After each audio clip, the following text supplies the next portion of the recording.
Welcome to the Slop Farm. Enjoy the video.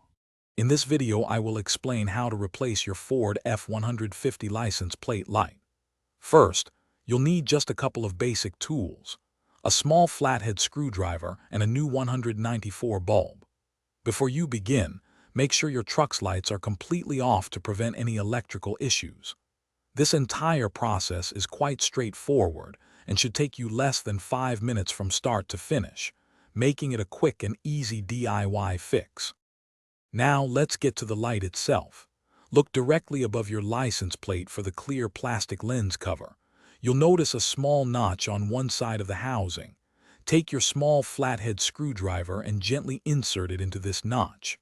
With a slight, careful prying motion, push the screwdriver downwards. The lens cover should pop right out, exposing the bulb and its socket. With the lens cover off, you'll see the bulb socket. Give the socket a quarter turn counterclockwise to unlock it from the housing, then pull it straight out. Now, simply grasp the old 194 bulb and pull it directly out of the socket.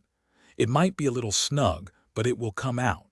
Take your new 194 bulb and push it firmly into the socket until it's seated correctly. Before reassembling everything, turn on your truck's lights to ensure the new bulb is working properly. Once confirmed, twist the bulb socket clockwise to lock it back into the housing. Then, align the clear lens cover and push it firmly until it snaps securely into place. You've successfully replaced your license plate light.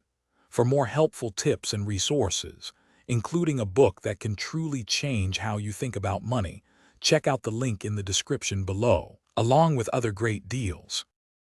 Thanks for watching. Consider subscribing if we helped you today.